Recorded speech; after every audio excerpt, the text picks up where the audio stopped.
Hi everyone, we're going to take a look at how to set up and play the solo variant of Cholas.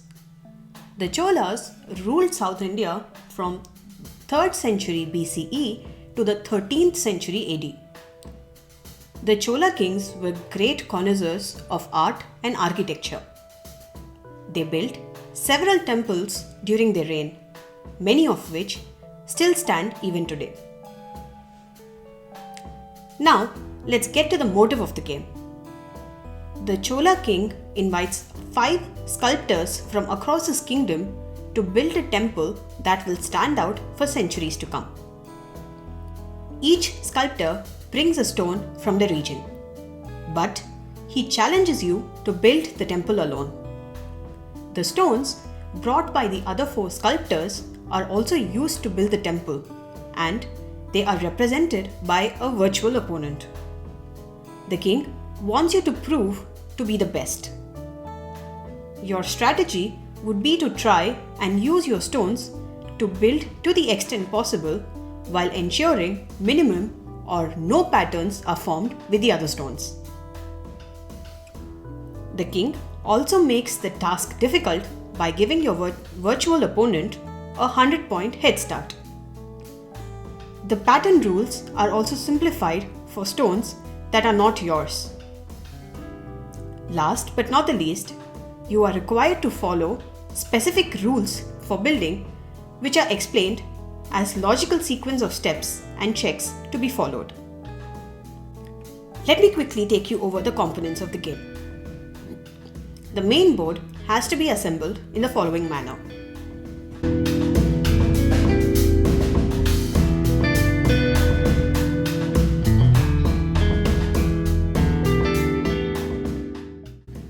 The scoreboard is placed next to the main board.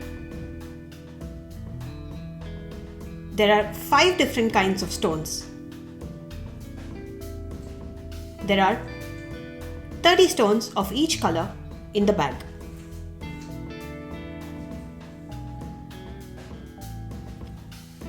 These are the build cards. There are 54 cards in total with 5 different types. There are different treasure tiles which help you gain extra points during your turn. However, I recommend you to play the double treasure option, that is, without the treasure tiles, to make the game challenging. These are the reward point tokens which are double-sided. And lastly, this is the rulebook. Now, let's take a look at how to play the solo variant of the game. In the double treasure variant, the points gained by you and also the virtual opponent are doubled when you build a stone at the treasure positions. Pick a stone color of your choice and place a marker on the scoreboard at the starting position.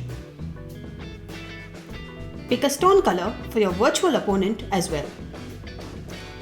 But this marker represents all the other 4 stone colors.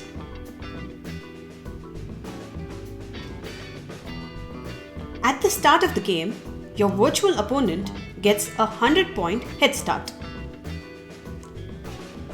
Place the reward point token on the opposite side. Feel free to increase the difficulty level of the game by giving an additional head start points for the virtual opponent. For example, to give a 120-point head start for your opponent, place the marker at 20 on the scoreboard.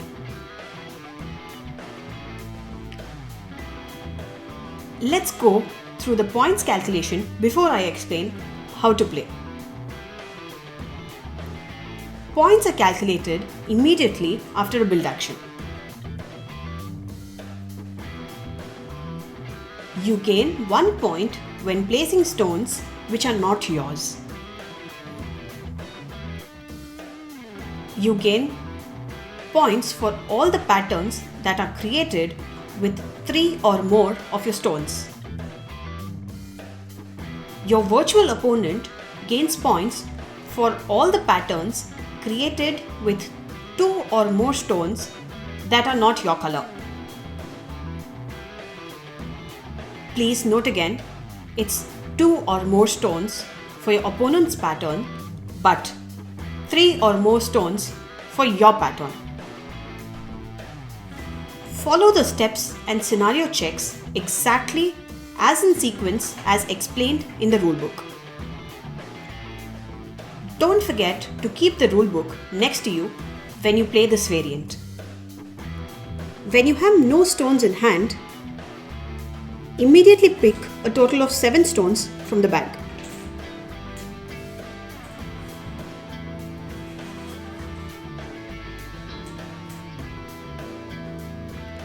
When there is no face-up built card, draw one card and keep it face up.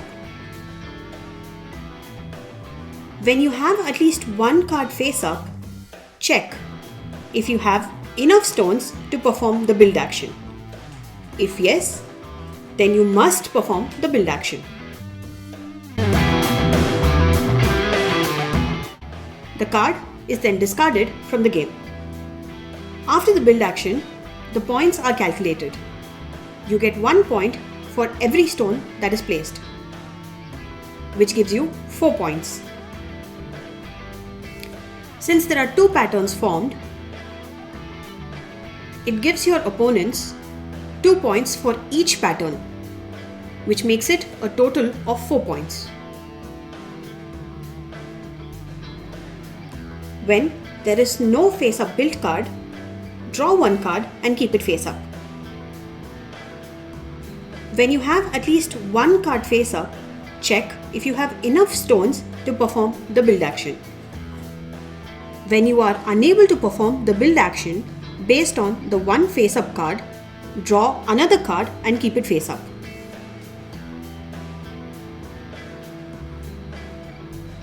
Since you are unable to perform the build action on the second card, pick stones from the bag to make it a total of 7 stones.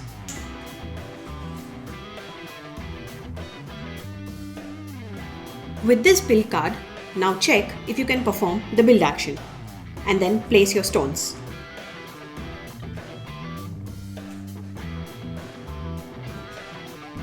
After the action is performed, points are calculated. You get 1 point per stone for that are not yours, and since it's a double treasure, the points are doubled, which is 4 points for 4 stones, and the double treasure makes it 8 points.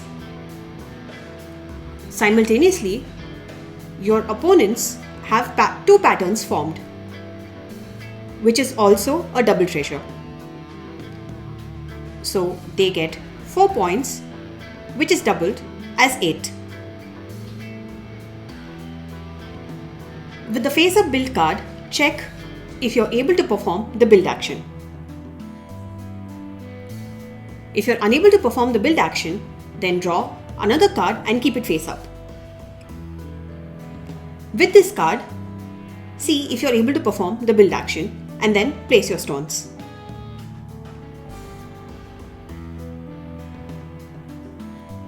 After the stones are placed, the points are calculated. You get 2 points for the stones placed that are not yours, including a double treasure, which makes it 4 points.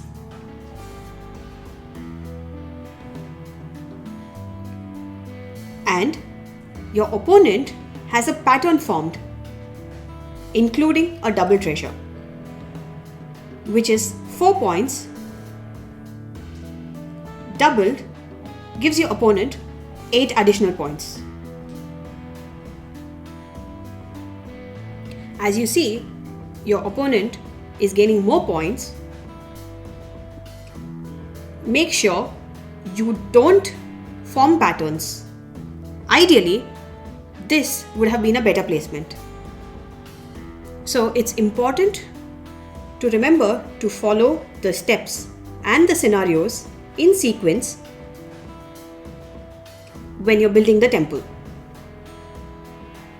The game ends immediately when the temple structure has been built completely, and if you have made more points than your virtual opponent, you are the winner.